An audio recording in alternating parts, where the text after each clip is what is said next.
Bienvenidos al Colegio de Empresarios. Estamos nuevamente con nuestras sesiones de introducción a los negocios de la licenciatura en Mercadotecnia. El día de hoy continuamos con la función de manufactura, que es una parte un poco árida, no corresponde, o mejor dicho, la mercadotecnia poco tiene que hacer ahí en cuanto a la distribución de planta, la ingeniería de planta. Más bien colabora, es una unidad de apoyo muy importante para esta área. El día de hoy vamos a seguir con las funciones de la ingeniería de planta y, como les decía yo en la sesión pasada, vamos a ver qué hace investigación y desarrollo, que es tan importante, ¿sí? Bien,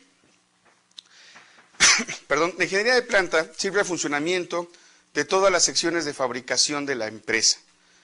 Abarca trabajos de mantenimiento del equipo y de la planta, sustitución de los equipos, seguridad de la planta y control de los desperdicios. En la medida que la planta esté en buenas condiciones de funcionamiento, la producción estará siempre libre de interrupciones. Muchas veces hemos visitado alguna empresa, alguna industria y tenemos que pasar por su planta o su fábrica. Y encontramos muchas veces, o frecuentemente, cada vez es más frecuente, letreros que dicen el número de días sin accidentes. Lo ideal, pues, que fueran años, pero no, normalmente son días. La mayor cantidad de accidentes en las empresas se presentan en las plantas. ¿Por qué? Pues porque hay que operar máquinas, hay que utilizar herramienta, a veces herramienta muy pesada. Debemos de tener un equipo de seguridad. En muchos lugares no podemos cruzar una planta sin ponernos al menos casco. Y en otros lugares que son más estrictos, incluso unos lentes de protección. Hay lugares como en la industria de los alimentos, en donde para poder entrar a una planta hay que ponerse un cubreboca, una cofia, incluso una bata. Todo esto varía del tipo de producción que se esté llevando a cabo y de las medidas de seguridad o de higiene. Bien, así funcionan las plantas. La planta es la parte más especializada, más técnica, donde hay una gran cantidad normalmente de ingenieros, en donde están constantemente buscando la manera de producir más. La función de la planta en sí es producir más. ¿Cómo puedo hacer más? Pues con lo que tengo. Eso lo veremos un poquito más adelante en la situación de producción, ¿sí? Cuando hablamos de planta, nos estamos refiriendo al lugar donde se está procesando o transformando algo. Es la zona de transformación. Hablábamos que hay industrias extractivas, ¿verdad? Y hay industrias de la transformación. Aquí nos vamos a referir, y hago hincapié en esto, concretamente a aquellas empresas cuyo giro es industrial, ¿sí? No todas las empresas son de giro industrial, recuerden, también tenemos de comercio y de servicios por el otro lado. Pero las empresas cuya actividad fundamental es la industria, bueno, pues tienen una gran cantidad de herramientas, de equipos, de maquinaria para poder lograr la transformación. Y estamos hablando de talleres, de plantas o de grandes fábricas, no importa. Todos tienen herramientas y todos tienen que tener medidas de seguridad. Estamos viendo en su diapositiva un ejemplo de una distribución de planta.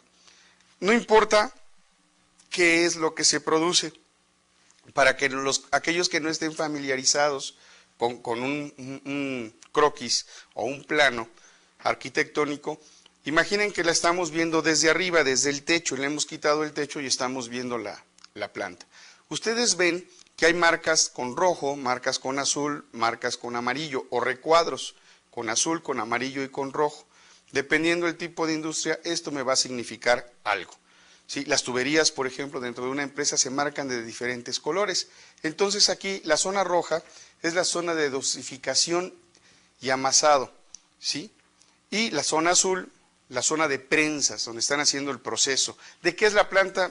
No importa. Lo importante es ver que hay una distribución, hay cámaras de curado. Estas cámaras de curado sirven pues para hacer que las cosas funcionen más rápido, se calienten más rápido, endurezcan más rápido. Líneas de acabado y paletizado.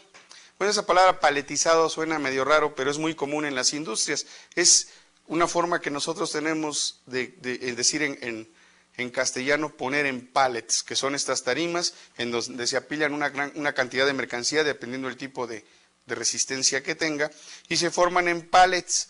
Pallets o paletas son esas tarimas que tienen una entrada para que puedan entrar perfectamente bien los brazos del montacargas y la pueda elevar ya sea a un lugar de almacenamiento o subirlas a un contenedor, a un tráiler. es el paletizado. Junto con la palabra paletizado vamos a aprender otra palabra que se usa mucho en planta, que es emplayar. No quiere decir que se van a ir a la playa todos, sino se les pone alrededor un plástico para que no se desprendan las cosas o para que nadie las abra. Entonces se emplaya, se envuelve en un plástico, ¿verdad? Y se le ponen sellos y así se manda a la transporte y a la distribución.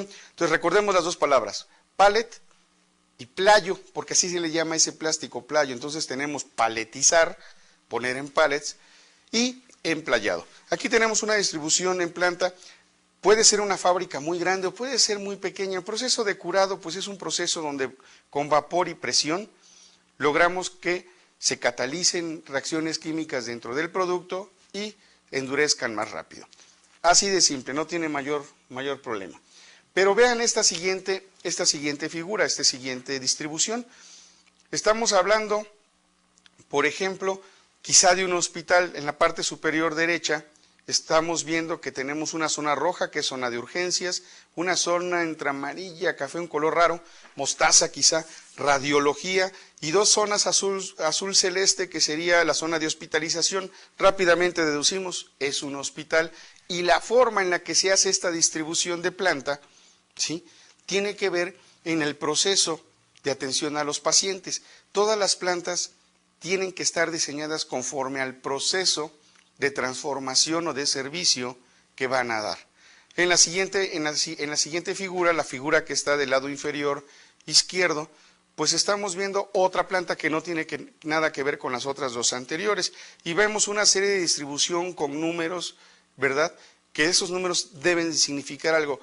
Lo que sí quisiera yo que notaran es que tanto en esta diapositiva como en la anterior, de entrada se aprecia orden. Desde el momento que la vemos, se ven ordenadas. ¿Cómo es que se distribuye una planta? Bien, pues una planta se distribuye en función de los procesos. Voy a ir al pizarrón y vamos a recordar nuevamente, ya sé que ya lo hemos dicho muchas veces, pero es importante. Recuerden que vamos a tener una sesión donde vamos a ver sistemas y ahí vuelven a aparecer los procesos. Tenemos un proceso que está conformado por una entrada, ¿verdad? Una zona que algunos le llaman la caja negra, ¿no?, que es la transformación, y otra zona u otra parte del proceso que será, si tenemos una entrada, tendremos una salida. Entonces, un proceso en su forma elemental es una entrada, una transformación. Con algunos autores van a encontrar que en vez de transformación le dicen proceso, y una salida. Yo uso la palabra transformación simplemente por definición. Imagínense que me dicen, ¿qué es una mesa? Pues es una mesa que tiene una tabla con 4 patas. Pues estoy usando la misma palabra que quiero definir dentro de la definición. Yo no podría decir que un proceso está formado por 3 actividades, que es entrada, proceso y salida.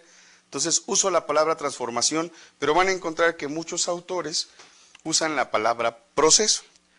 Normalmente estos autores son administradores, los que usan la palabra transformación son ingenieros. Desde ahí ya se ve la actividad profesional de cada uno. Los ingenieros somos un poquito más cuadrados, ¿no? Entonces, este simple proceso tiene que ver en el diseño de ingeniería de una planta. ¿Por qué? Porque toda la planta va a estar diseñada con base en las funciones, en la operación que se va a realizar dentro de la planta. Vean que estoy dibujando algunos cuadritos. A estos cuadritos yo les voy a llamar simple y sencillamente estaciones. ¿Por qué estaciones? Porque para mí me está representando el flujo que lleva un proceso de fabricación. Y este es un flujo lineal. Van a ver por qué. Tengo una entrada, aquí tengo la transformación y tengo una salida.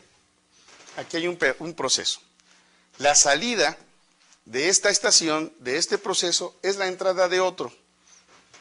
Vuelvo a hacer una transformación y tengo otra salida hacia la siguiente estación. La salida de este es la entrada del siguiente y así consecutivamente. Pero ya se fijaron cómo estoy dándole un ciclo, ¿verdad? Un ciclo a esta serie de procesos hasta que finalmente sale. Bueno, yo podría decir que esta es la materia prima que llega a mi planta. Aquí adentro está mi planta donde se transforma esta materia prima y por aquí sale. Esta famosa caja negra para algunos, para el ingeniero de planta no es una caja negra. Él sabe que aquí adentro puede estar sucediendo esto. ¿Sí?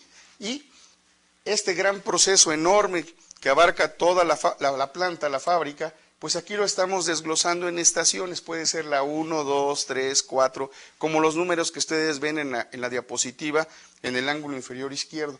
Esta pudiera ser la estación 1, la 2, la 3, la 4. Aquí estamos poniendo un proceso muy sencillo, muy simple, lineal, ¿verdad?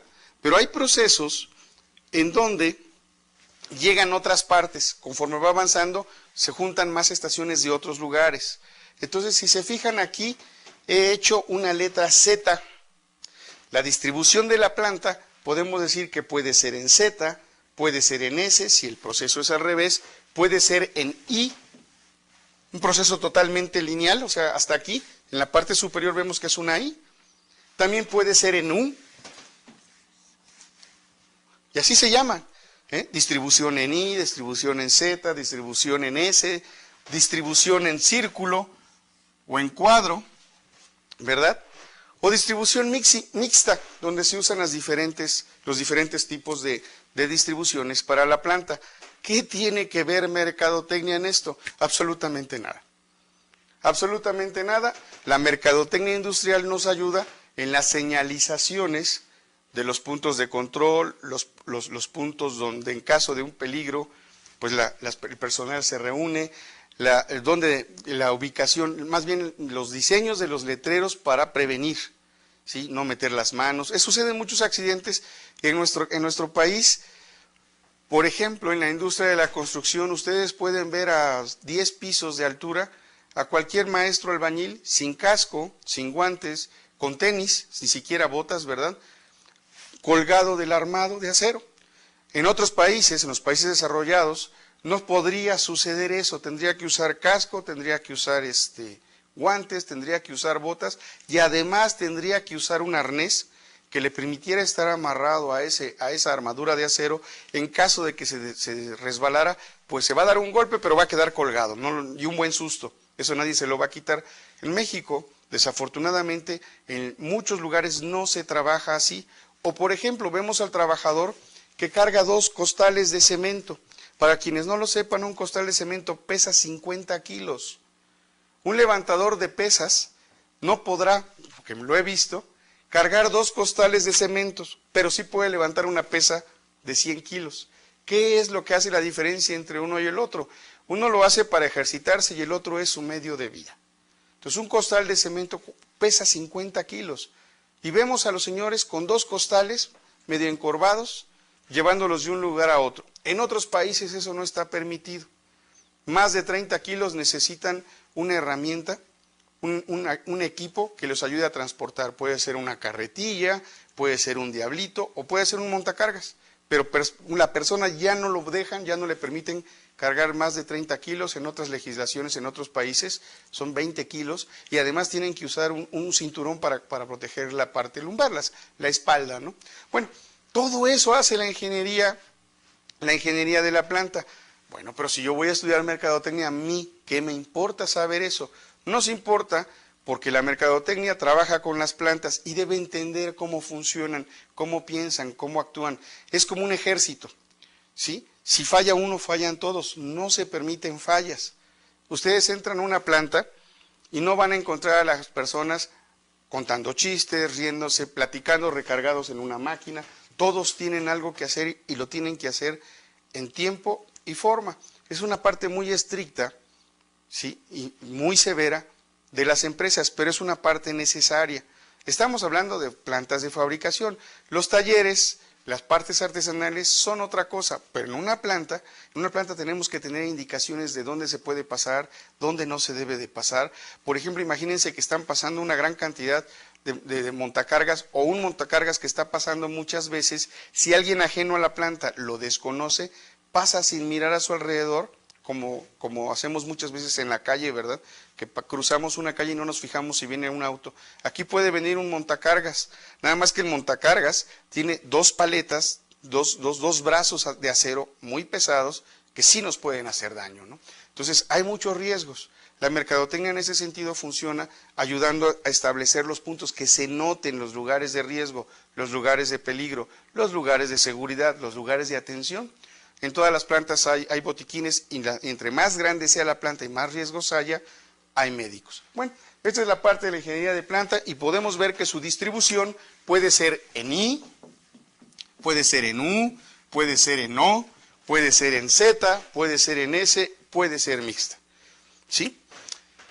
Pasemos a la siguiente parte de la ingeniería de la planta. Parte importante de la ingeniería de la planta es el mantenimiento. El mantenimiento se divide en preventivo y correctivo dentro de la planta. ¿Hay mantenimiento concurrente? Sí. ¿Cuál es el mantenimiento concurrente? El que se da sobre la marcha. Algunas veces, mientras nosotros estamos trabajando, si estamos en una planta, el supervisor, el gerente de la planta, hace sus recorridos y empieza a notar cosas. ¿Se acuerdan que hablábamos de la ceguera de taller en algunas ocasiones? Que están mal. Entra precisamente a detectar qué encuentra mal, busca el error, pero no porque sea una mala persona o quiera molestar al empleado, no. Busca el error para, en el momento que está él ahí, pueda corregirse. Se hace un mantenimiento concurrente, pero en general los mantenimientos son preventivos y algunas veces correctivos, que es el menos deseado. ¿Por qué el correctivo es el menos deseado? Vamos un paso atrás, o dos. Antes del concurrente, primero está el preventivo. El preventivo me sirve para que la máquina siempre está operando. Nosotros en general o en teoría lo hacemos. Quienes tenemos un auto, lo llevamos cada determinado número de kilómetros al taller. Los que no teníamos el hábito de hacerlo, ahora con las verificaciones de emisión de contaminantes a la atmósfera, pues nos vemos obligados de que antes que llevarlo a la verificación, tenemos que llevarlo al servicio, y lo hacemos por lo menos cada 2 años. Los cambios de aceite. Cuando cargamos gasolina, ocasionalmente pedimos que revisen el aceite, el líquido de frenos. Bueno, ese es un mantenimiento preventivo. Cuando le decimos a la persona de la gasolinera, oiga, por favor, revíseme la presión de las llantas, es un mantenimiento preventivo. Correctivo sería tener que cambiar una llanta porque se nos ponchó, ¿sí? Entonces, es muy costoso. Vamos a pensar en este pequeño gráfico que acabo yo de hacer. Imagínense que todo va funcionando bien y corre. Y además, algo importante en las plantas, se maneja dinero y se maneja tiempo. Aquí sí, el tiempo es dinero. No hay mejor lugar donde lo podemos ver que aquí. Supongan ustedes que desde el punto 1 hasta el punto 12 pasan 6 horas. Y en esas 6 horas, vamos a decir, voy a imaginarme, voy a exagerar, que se producen 250 artículos. No sé de qué sean, ¿sí? Bueno, tenemos que producir 250 artículos. Y entonces, si yo hago mi mantenimiento preventivo, voy a cerciorarme de que cada una de estas estaciones no fallen. Si se fijan, parece una cadena. Y la cadena es tan fuerte como el eslabón más débil. ¿Cuánto puede resistir? Hay que ver cuál es el eslabón más débil, porque entonces hasta ahí va a resistir. Vamos a suponer que está trabajando la cadena y nos falla la estación 1. Se descompone la estación 1, pasó algo y tenemos que corregirlo. Y corregirlo nos lleva 6 horas. Perdimos la producción de ese día, ¿sí? Y esto tiene un costo. Y además hay que pagar el sueldo de los empleados, la luz que ocupó la máquina, la luz que se requiere para reparar esto, más los empleados o el equipo especializado que se requiere para reparar esto. Hemos perdido 6 horas del día y la venta de 250 productos. Bueno, ¿fue grave? Sí, sí fue grave. Vamos a suponer que no pasó nada aquí, no pasó nada aquí, no pasó nada aquí. y la estación 6 se descompone, por alguna razón, lo que sea, y tiene que entrar el equipo de corrección. ¿Ok? ¿Cuánto perdemos? Pues perdemos el tiempo que tardan en corregir desde aquí hasta acá. Pero hay procesos en los que no se puede detener el proceso una vez que ya se dio en marcha. Ya no hay punto de retorno.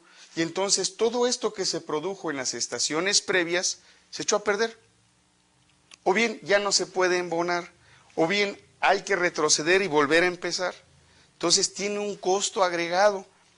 A estos costos, por mantenimiento o porque salió mal el producto, ¿verdad?, se le llaman reprocesos.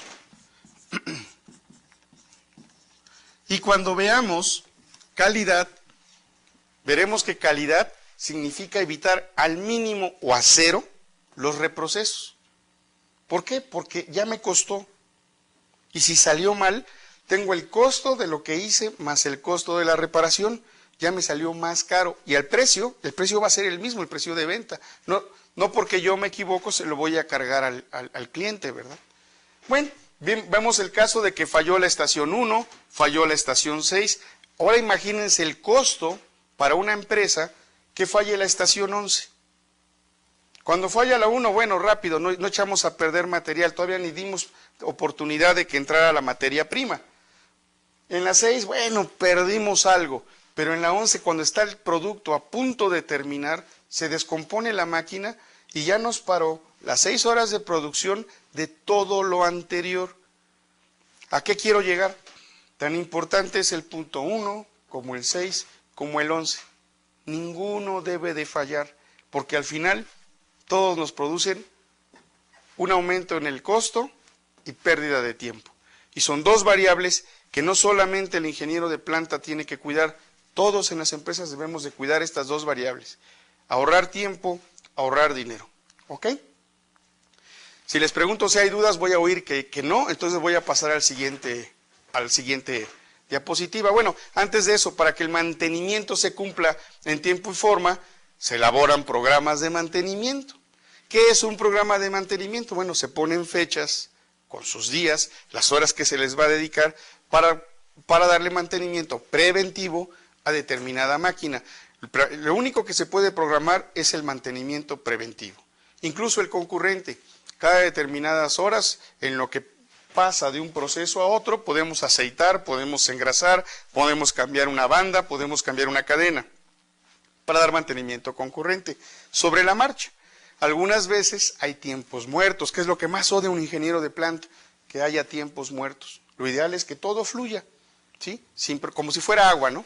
Que corra y que nada la detenga. Y los programas de mantenimiento se complican entre más grande sea la planta, ¿sí? Entre más grande sea la planta, más complicados son los programas de mantenimiento. Como se complican, ¿qué hace el ingeniero de planta?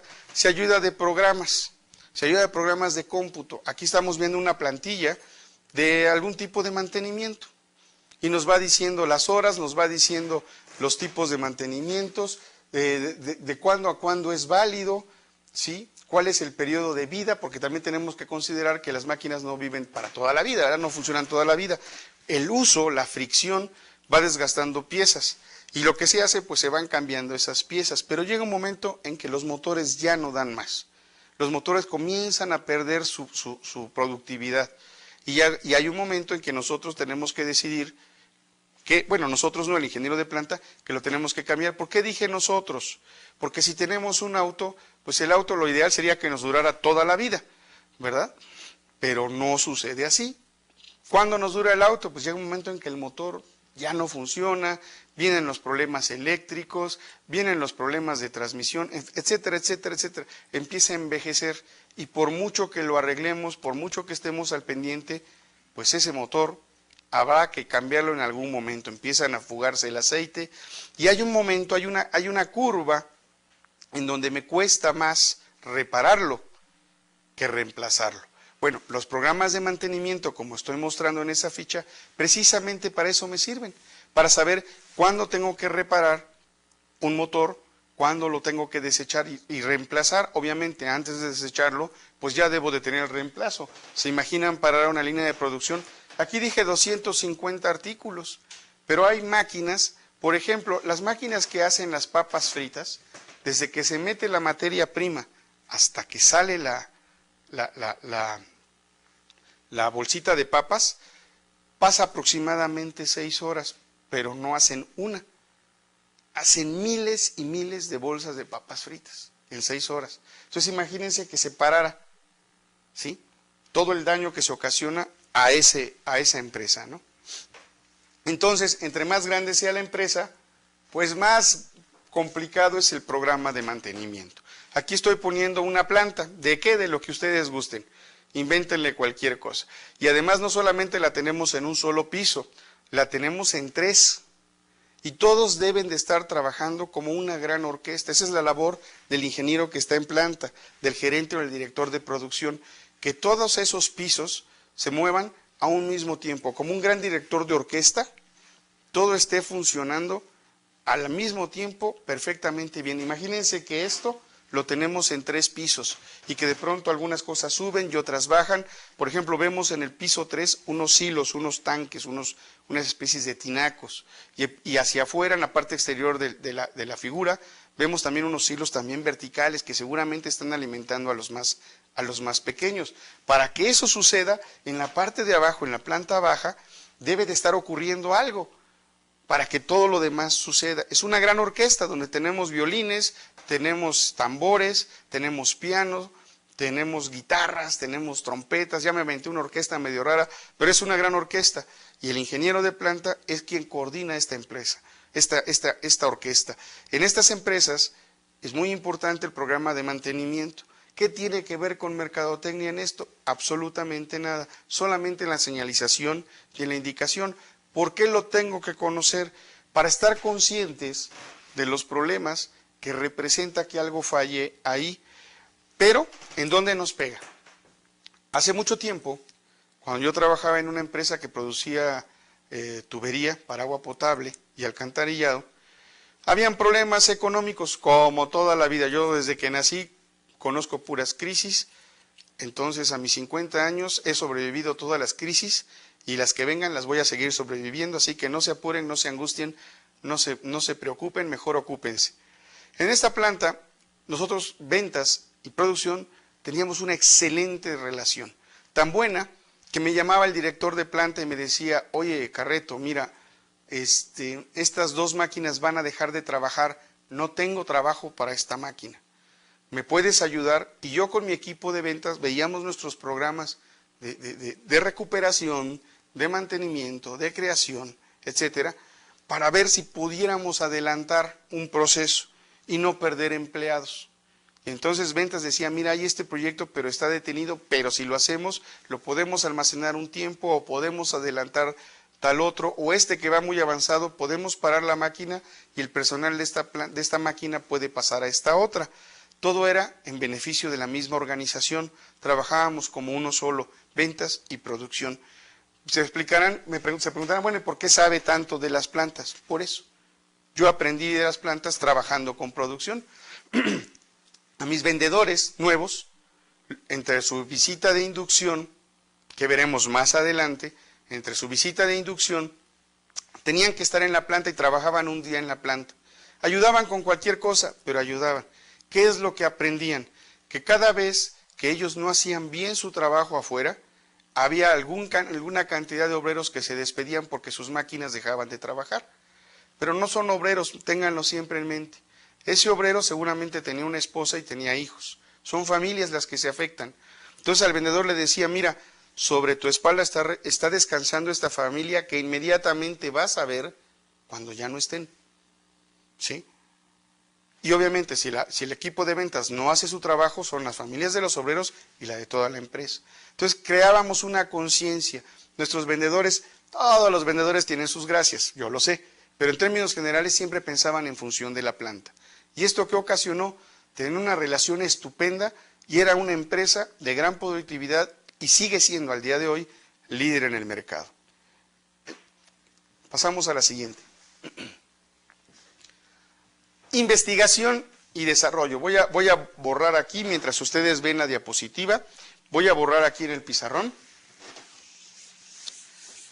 I más D, el famoso I más D. Vean la diapositiva, vean las partes en las que están divididas. ¿Se acuerdan que en la sesión anterior les dije, no vamos a ver I más D hoy porque hay una parte donde se ve I más D, es una parte importante? Entonces, las siglas I más D definen el concepto de investigación y desarrollo.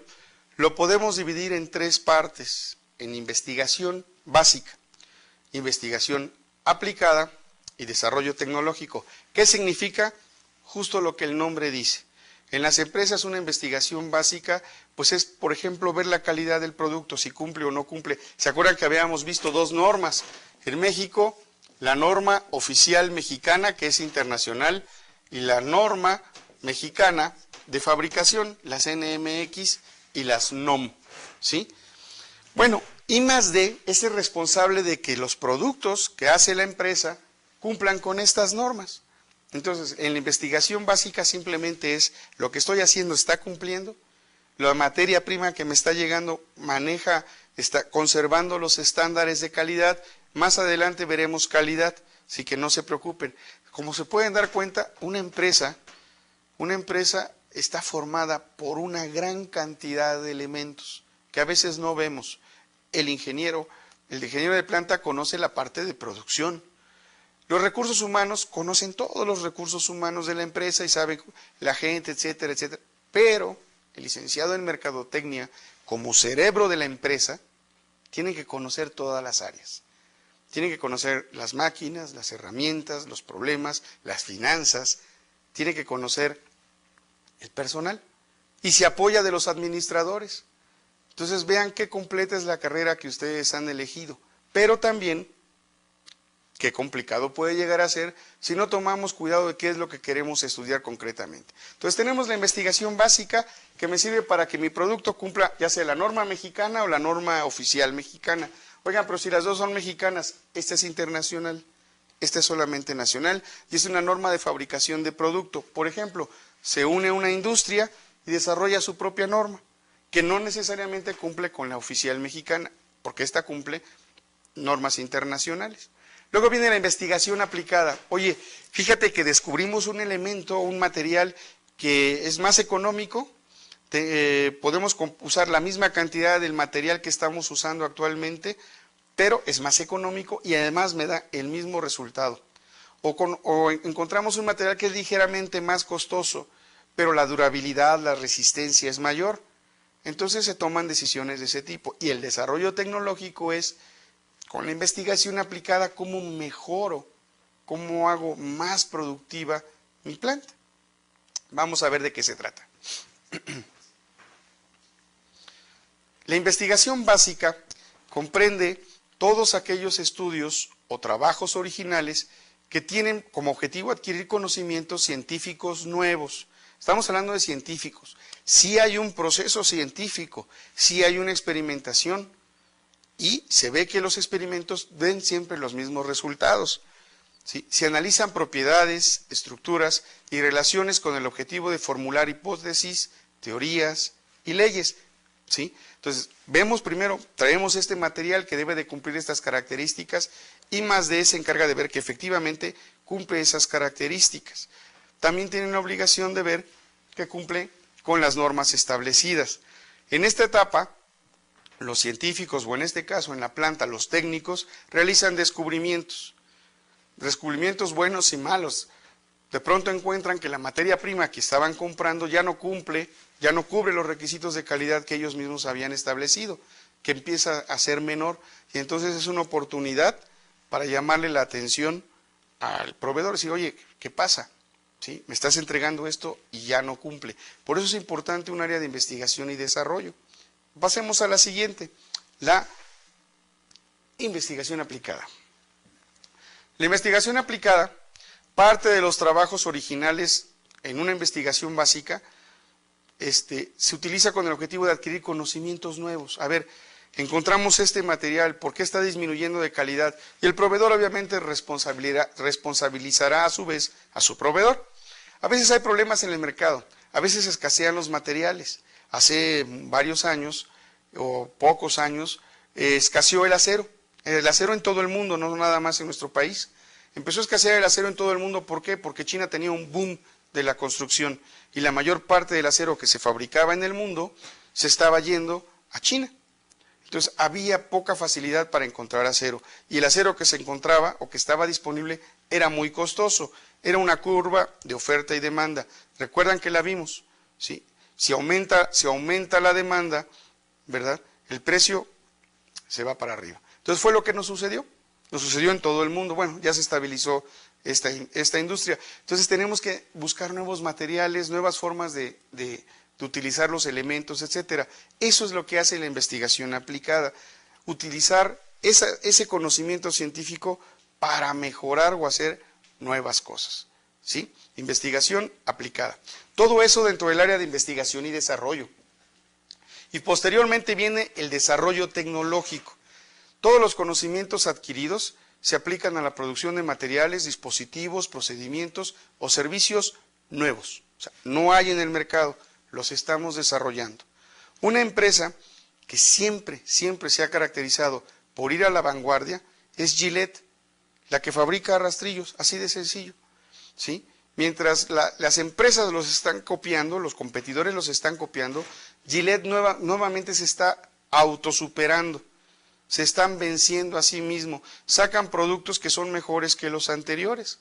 Es más, ahora hay tal cantidad de producto que ya no sabe uno bien a qué dirigirse. Y a veces la calidad no es tan buena. Voy a ponerles un ejemplo que me pasa en mi vida diaria. Hace algún tiempo salieron un rastrillo de Gillette con 3 hojas. Creo que por ahí todavía existen los anuncios en televisión.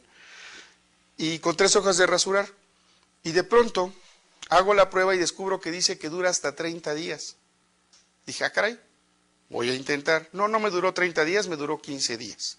Quizá mi barba era más gruesa de la que tenían diseñada, pero no importó.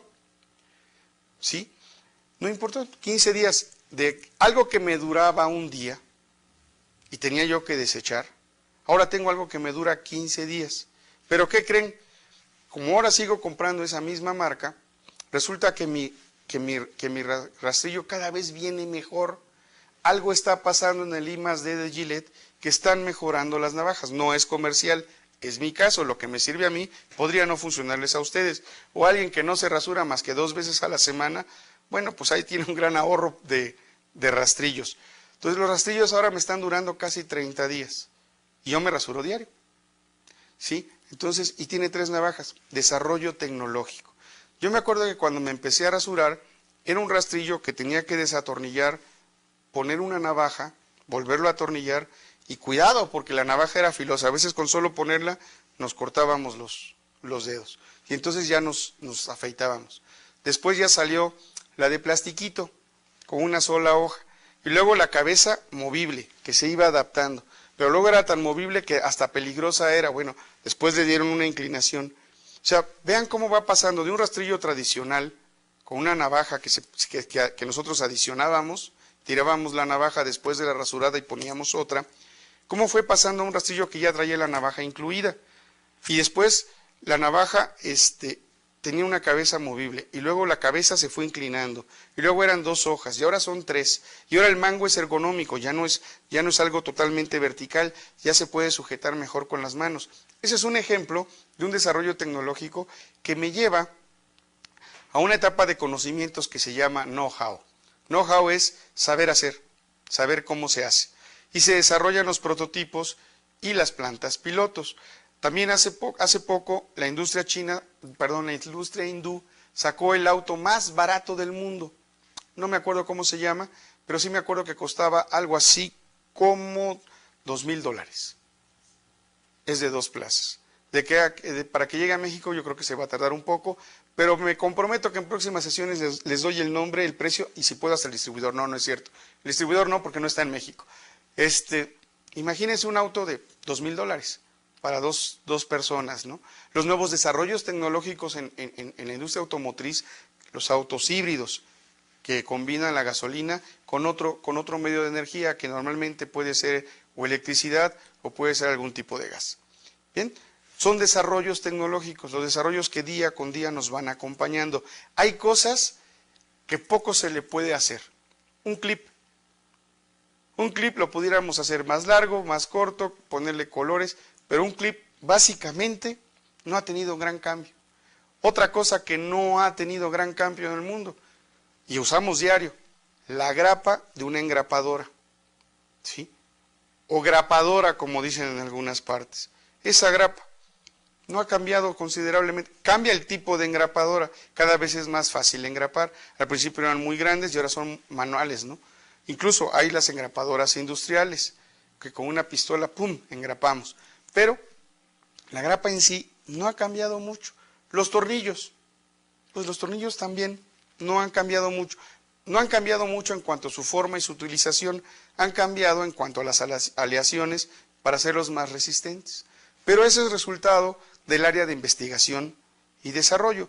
Todas estas tres partes, permítanme regresar, se hacen constantemente en el área de investigación y desarrollo, I+D. Se hacen los tres tipos de investigación. Algunas veces vienen grandes descubrimientos. Buscando una cosa se obtiene otra, ¿verdad? Entonces, esto es lo importante del área de investigación y desarrollo. Fíjense que teníamos hace rato el diseño de una planta y los materiales que usa esa planta. Y ahora con investigación y desarrollo, yo mi producto lo puedo ir mejorando, puedo obtener beneficios en costos. Hace mucho tiempo, trabajando para una empresa que fabricaba en México excavadoras, habían dos modelos de excavadora. Puedo hablar de ella porque originalmente era francesa, ya no existe. Por cierto, ahí conocí lo que era la globalización. Cuando llegué a la empresa era francesa. Posteriormente la compró una empresa americana. Posteriormente la compra una empresa japonesa. Y hoy en día, déjeme verla ahora, no vaya a ser que las cosas cambien, es inglesa, ¿sí? Y sus productos obviamente van mejorando. El ejemplo que yo quería poner eran excavadoras que se usaban en el país para el mercado mexicano. Y había dos modelos que en costos eran muy similares, pero una era más grande que la otra. Se toma la decisión de dejar el modelo más grande y dejar de producir el más chico, pero el más grande costaba más.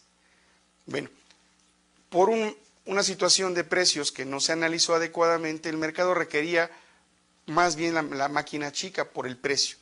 Era una situación económica difícil en el país en aquel entonces y la máquina grande era demasiado costosa y la organización nunca quiso bajarle el precio porque el costo era muy similar de la grande que de la pequeña, el costo de fabricación. Se hicieron los análisis en I+D y todo a ver dónde podíamos obtener más ahorros, pero el caso es que la máquina grande se salía de la capacidad de compra del mercado nacional y bueno, se terminaron perdiendo esas dos gloriosas excavadoras, muy buenas, no voy a decir la marca, ¿sí? Pero fue gracias a que se hizo investigación y lograron hacer máquinas medianas y grandes bajo un mismo precio. El desarrollo tecnológico. El desarrollo tecnológico es el saber hacer. Las franquicias que ya vimos tienen este desarrollo tecnológico. Ya conocen cómo se deben de hacer las cosas. Lo que ustedes están comprando es el know-how, el saber hacer las cosas tal como se los está diciendo la franquicia. Recuerden que estamos hablando de aspectos de manufactura, pero esto se aplica muy bien a todos los aspectos, a todas las áreas, a todas las actividades económicas. Entonces, las franquicias lo que nos están vendiendo es su desarrollo tecnológico, nos están vendiendo sus relaciones. Hace unos días me preguntaba uno de mis clientes, oye, pienso comprar la franquicia X y cuando ya aprenda, cuando ya caduque mi contrato, voy a seguir con lo mismo por mi cuenta. Entonces, le hice la siguiente observación. ¿Ya calculaste cuánto te va a costar tu materia prima, tus productos, si los compras tú por tu cuenta? No. ¿Por qué no lo calculas? ¿Ya calculaste cuánto te va a costar esto, si lo compras por tu cuenta? Y no lo había hecho. Simplemente él lo que quería es copiar la idea, aprenderla, dominarla y después ya no depender de la franquicia, porque la franquicia ese es inconveniente que tiene, nos vuelve dependientes de ella. Pero hay pros y hay contras. Una de las cosas que tiene una franquicia, tomando el desarrollo tecnológico a favor, es el conocimiento y el constante desarrollo tecnológico. Por ejemplo, en el caso de este cliente que luego nos volvimos a ver, ya llevaba avanzado algo, dice, oye, fíjate que lo poco que he revisado, mis costos se me incrementan en un 5%. Y si le quieres competir a las franquicias, le dije yo, tendrías que bajar tu costo, tu precio de venta al público, y tu utilidad se haría menor. Y dice, pues sí, incluso menor de los royalties, de los derechos que tengo que pagar de la franquicia. Y todavía no termino de hacer mi análisis. Dije, ok, sigue revisando, te seguiré ayudando, y al final tomamos la decisión. O bien, aprende del negocio y comienza tú solo. Dijo, no, yo creo que sí me conviene la franquicia. Las franquicias son buenas. Las franquicias son buenas porque ya tienen el producto probado y constantemente están haciendo otras cosas. Veía yo, en el lugar donde yo vivo, alrededor tenemos un Oxxo y tenemos un 7-Eleven. Y el 7-Eleven es nuevo y está funcionando. Los dos tienen su lugar para estacionamiento.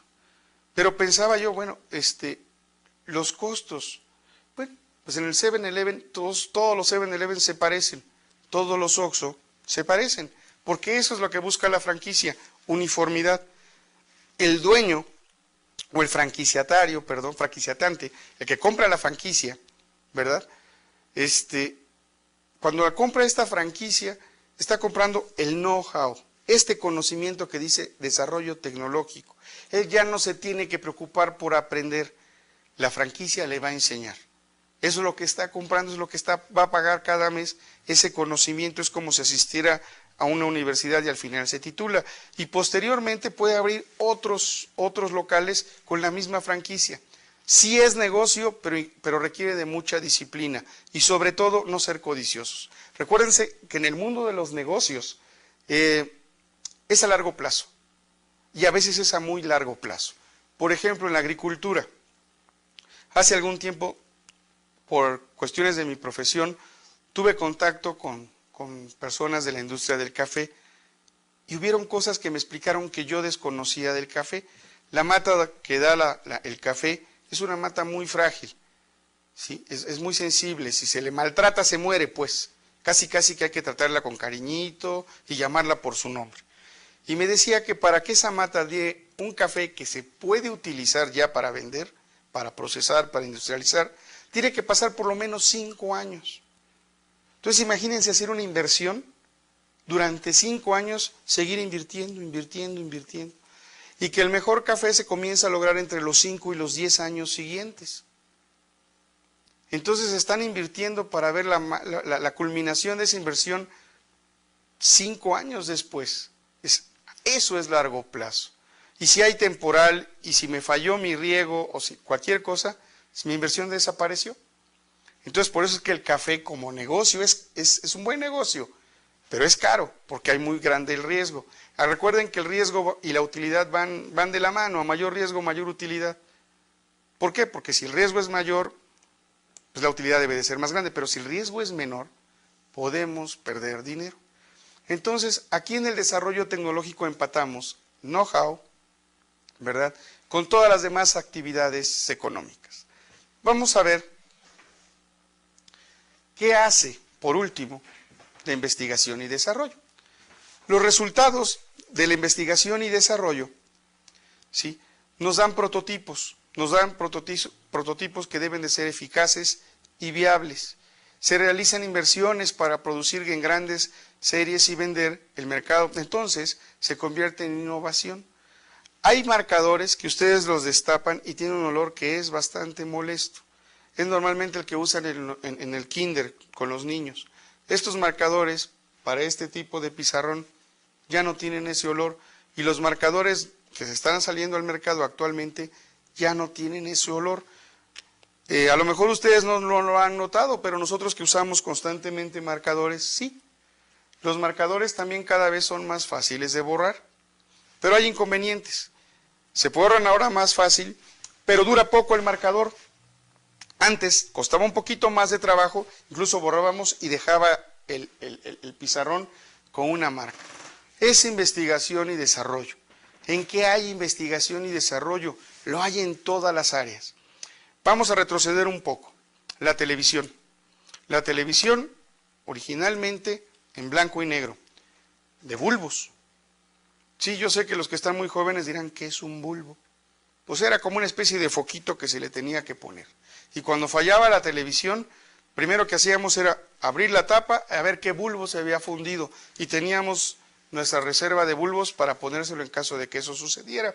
No podíamos tener la televisión prendida todo el día, se calentaba, y se calentaba mucho y se fundía algún bulbo o varios. ¿Qué sucedía con la televisión? Prendíamos la televisión y no veíamos la imagen inmediatamente como ahora, sino que un puntito en el centro empezaba a ampliarse, ampliarse, ampliarse, hasta que se veía la imagen. Suena como de ciencia ficción, y los muy jóvenes seguramente se están riendo. Han de decir, ¡ay, está bien viejito este cuate! No, la tecnología, la investigación y desarrollo son las cosas que nos van dando. No podíamos tener la televisión prendida todo el tiempo porque se calentaba. Además, no había televisión las 24 horas. Eran más o menos de las 4 de la tarde a las 10 de la noche. Conforme fue evolucionando la televisión, se fueron cambiando los bulbos por transistores, por sistemas impresos y por las televisiones que ahora vemos delgadas de plasma. Y ahora tenemos alta definición y hoy podemos grabar y ver la imagen en una computadora. En fin, la evolución, ¿sí? Y ahora hay televisión las 24 horas. ¿Qué originó eso? Bien, teníamos la televisión ya por cable, ya teníamos el teléfono fijo en nuestra casa, y de pronto surge el Internet, la televisión y el teléfono.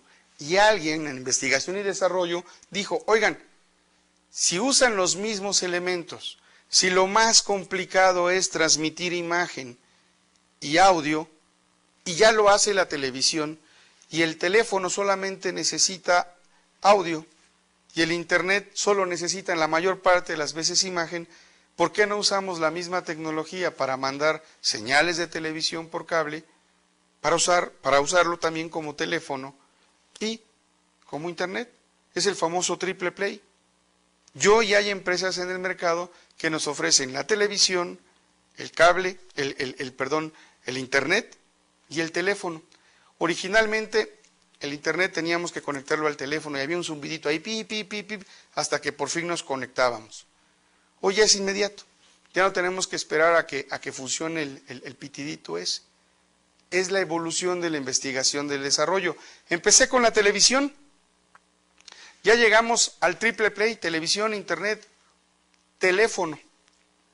Bueno, sigamos con la evolución de los teléfonos. ¿Se acuerdan de los teléfonos celulares cuando empezaron? A lo mejor ya no, y los muy jóvenes ni idea. A lo mejor los muy jóvenes piensan ahora que existió toda la vida.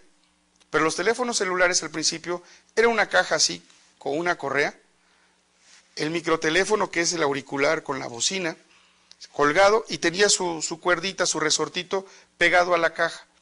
Pesaba mucho. Y el ofrecimiento, la oferta al público es tenga su teléfono celular, se le ofrecía a las amas de casa para que llamaran a la casa a ver cómo estaban los niños. Y era una bolsa adicional, una bolsa enorme. Posteriormente comenzaron a cambiar hasta que quedó un aparato pues como de este tamaño, parecido a los radios que usaban en el ejército, ya no usan eso. Y hoy en día el teléfono es muy pequeño. ¿Se puede hacer más pequeño el teléfono celular? Sí, sí se puede hacer más pequeño. ¿Por qué no se hace? Es muy sencillo. El teléfono celular, que es un desarrollo de I+D, no puede ser más pequeño que la yema de nuestros dedos. Por esa razón, no se hace más pequeño, ya sería incómodo. Tendríamos que necesitar un lápiz o alguna otra razón, otro artículo para poder tocarlo. Bueno, empecé hablando de la televisión de bulbos. Ahorita ya estoy hablando de celulares y que se pueden hacer más pequeños, pero ya no es necesario. Pero también hablé de televisión, hablé de teléfono, hablé de Internet. ¿Y qué les parece que pudieran tener todo eso en un equipo celular? En un equipo celular podemos tener televisión, podemos tener conexión a Internet y podemos también tomar fotografías, tomar video. Es más, en este momento los puedo yo videograbar. A ustedes, sí, aquí. Va de regreso. Y este aparatito hoy en día puede hacer cualquier cantidad de cosas. Incluso sirve hasta para hablar por teléfono. Vean a qué grado ha llegado la evolución, ¿sí? Y más de investigación y desarrollo. Volviendo al tema de los teléfonos, las pantallas. Las pantallas hoy en día ya no necesitamos teclas, incluso para las computadoras. Está el touch screen, investigación y desarrollo. Todo lo que pasó por una investigación básica, un desarrollo tecnológico, nos da al final un nuevo producto. Es la innovación. Todo eso nos da investigación y desarrollo. Por eso es tan importante. Vean la evolución. Hablé de un marcador, hablé de la televisión, llegué a Internet. Por cierto, Internet al principio pasaba nada más texto. No sé si lo recuerdan. Poco a poco fueron llegando las imágenes. Hubo un momento en que en Internet, cuando comprábamos una computadora, nos preguntaban, ¿con 16 colores o con 32? Bueno, el que tenía mucho dinero, con 32 colores. Ahora ya no nos dicen cuántos colores. Es más, nos dicen alta resolución, mayor imagen, mayor cantidad, visión no sé qué y no sé cuándo. Ya no nos dicen de cuántos colores quieres. ¿Sí? Pero esto es la innovación y el desarrollo. Es lo que la tecnología, con una investigación en las plantas, va produciendo día con día. Hoy estamos en un estudio con una cámara, con un micrófono. También los micrófonos han evolucionado. Y este está grande, pero está cómodo. Bueno, por mi parte es todo. Nos vemos en la próxima sesión. Sean felices. Hasta pronto.